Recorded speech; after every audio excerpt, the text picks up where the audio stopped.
Setelah terbang beberapa saat, Hanuman lalu turun di puncak Gunung Swela. Dan ia melihat ibu kota Alengka yang terletak di atas perbukitan Trikuta. Lalu, ia memutuskan untuk memasuki kota itu pada malam hari dan mengubah wujudnya menjadi kera kecil. Di sana, ia melihat para penduduk kota yang sedang bersenang-senang, ada yang mabuk-mabukan, dan ada juga yang bermain judi.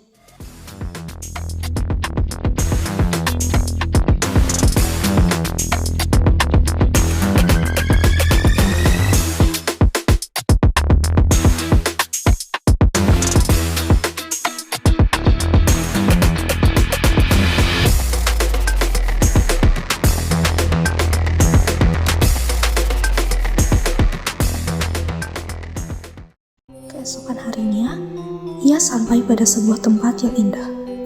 Di sana, ia melihat Rahwana sedang jalan berduaan dengan permaisurinya, Dewi Mondadari. Semula, Hanuman mengira bahwa wanita itu adalah Dewi Sinta.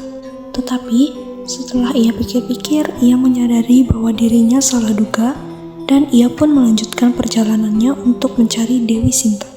Berkeliling ke sana kemari, akhirnya ia melihat sebuah taman yang banyak pohon bunga asokanya. Taman itulah yang ia tuju.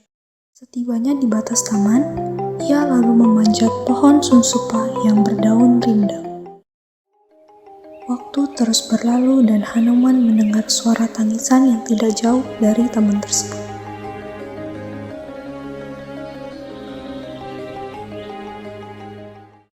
Itu pasti Dewi Sinta. Maka, ia pun dengan sabar menunggu sang dewi keluar dari taman itu. Lalu, ia melihat Rahwana datang ke taman itu. Dewi Sinta. Rahwana merayu Dewi Sinta dengan segala macam janji yang muluk-muluk. Dewi Sinta dengan tegas menolaknya. Rahwana pun menjadi marah, lalu mengancamnya. Aku beri waktu kamu 2 bulan. Apabila setelah 2 bulan engkau tetap menolakku, aku akan memerintahkan tukang masak istana untuk memotong-motong dagingmu. Setelah itu, ia memerintahkan dayang-dayang untuk terus membujuk atau mengancam Dewi Sinta.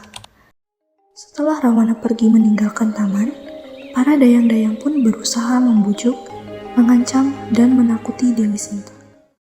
Ada seorang dayang yang berbudi luhur bernama Trijata. Ialah keponakan Rahwana, putri dari Wibisana. Trijata mengajak sang dewi ke prasada.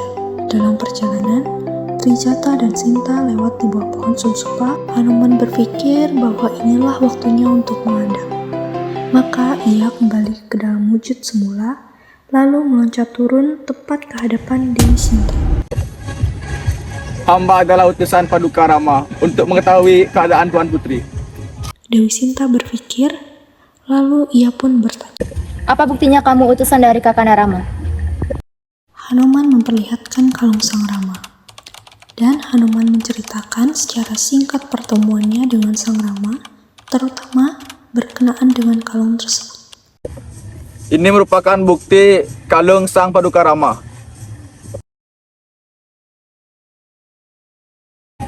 Saksikanlah darimu Hanuman kalau ini sudah kuterima. Ya, hamba sudah menyaksikannya. Sekarang giliran Tuan Putri menyampaikan pesan. Ini sudah maniku. Berikan kepada sang Rama, katakan pada beliau aku ditawan di Taman Asaka. Dalam waktu 2 bulan dari sekarang, ia harus membebaskan aku. Kalau tidak, aku akan menjadi santapannya Rahwana. Baiklah Dewi Sinta, hamba pamit. Setelah meninggalkan Taman Asoka, Hanuman berpikir. Ia pun mulai mengobrak-abrik Taman Asoka.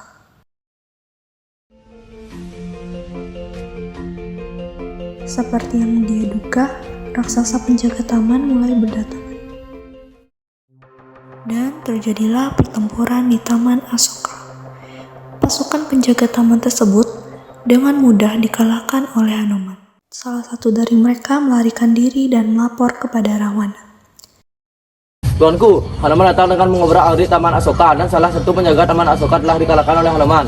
Apa? Beraninya dia kemari? Putraku, kuperintahkan kau untuk mengalahkan Hanuman itu. Baik, Ayahanda. Pertempuran Indrajit dan Hanuman berlangsung dengan hebat.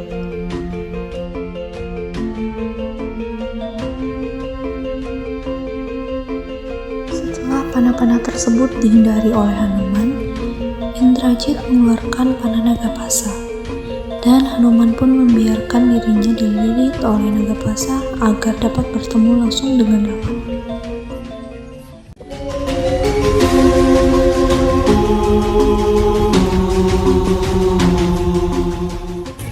Hei monyet lek, apa tujuanmu kemari? Dan apa yang kau perbuat dengan Taman Asoka? Namaku Hanuman. Aku datang kemari diutus oleh Rajaku Sugriwa atas perintah Sri Rama untuk menyelidiki di mana Dewi Sinta disembunyikan serta mengetahui keadaannya. Aku merusak tanamanmu karena aku ingin berhadapan langsung denganmu. Aku memperingatkan kamu, kembalikanlah Dewi Sinta kepada Paduka Rama. Sebab kalau tidak, kamu dan keluargamu akan dihancurkan.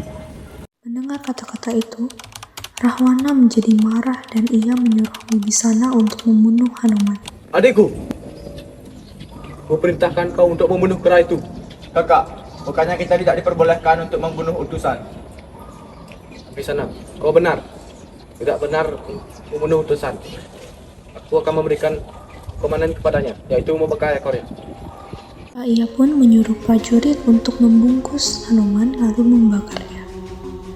Begitu ia lilit, Hanuman menjadi sangat marah. Ia lalu mengerahkan tenaga hingga semua ikatan terputus. Ia lalu meloncat ke atas hingga sampai ke atap istana, hingga atap istana menjadi terbakar.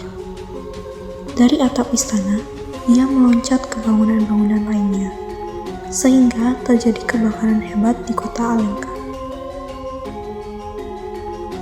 Sementara kebakaran melanda Alengka, Wibisana pun memperingati kakaknya.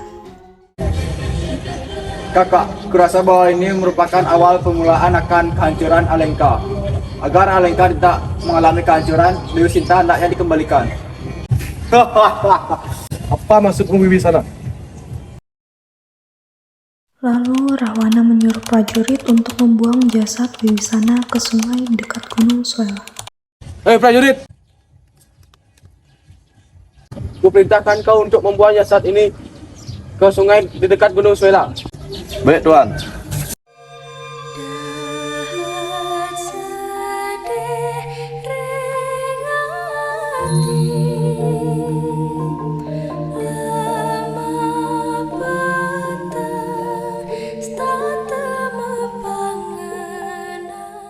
Hanuman lalu datang ke Taman Asoka untuk mengetahui keadaan taman tersebut.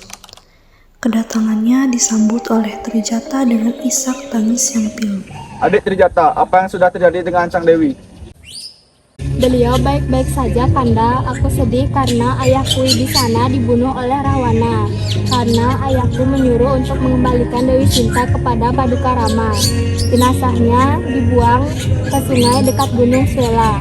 Adik mohon bantuan Kanda untuk menyempurnakan jasad ayah sepatutnya. Baik, Adik Trijata. Setelah meninggalkan Trijata, Hanuman langsung menghadap Dewi Sinta. Dan Dewi Sinta menyambutnya dengan gembira. Dewi Sinta, bagaimana keadaanmu? Aku baik-baik saja, Hanuman. Baiklah Dewi Sinta. Setelah mengetahui keadaan sang Dewi, ia pun langsung pamit. Hanuman pergi menuju ke Gunung Swela dan ia langsung menemukan tubuh Wibisana.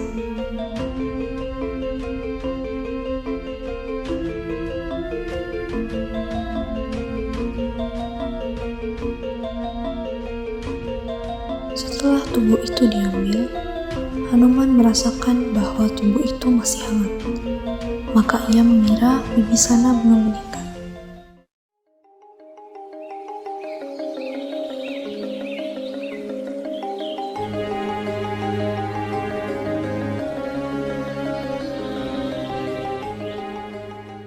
Setelah Hanuman tiba kembali di Gunung Mahendra, pasukannya segera menjemputnya. Lalu Hanuman langsung menghadap ke Sang Rama di Gunung Maliawan.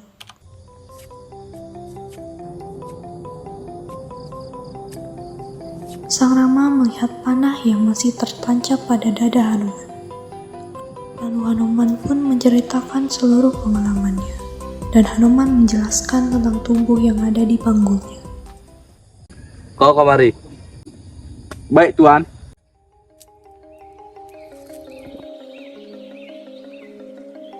Setelah itu, Sang Rama lalu mencabut panah yang tertancap pada dada Hanuman. Dan Sang Rama merawat tubuh Wibisana hingga Wibisana sadar. Terima kasih Paduka, berkat kau aku mesti selamat. Kuperintahkan kau untuk menjemput Dewi Sinta ke arah selatan hingga sampai ke Gunung Mahendra. Baik Tuan. Setelah mendapatkan laporan bahwa Dewi Sinta dikurung di dalam Taman Asoka dalam keadaan masih suci, dan mengharapkan agar Sang Rama segera menjemputnya, maka Sang Rama pun memerintahkan agar pasukan segera diberangkatkan. Maka berangkatlah pasukan ke arah selatan, hingga sampai di Gunung Mahendra.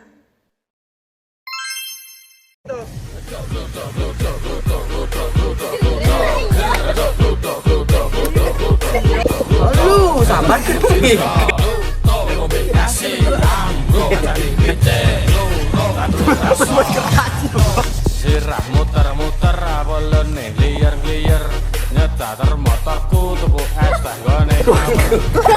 Hanuman datang dengan Asoka dan salah satu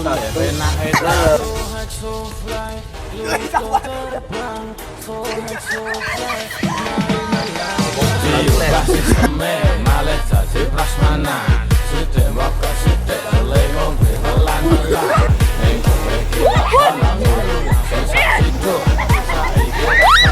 mumet tekan ratu aku wis laku wae ana ambenen dhewe wis sampe awake.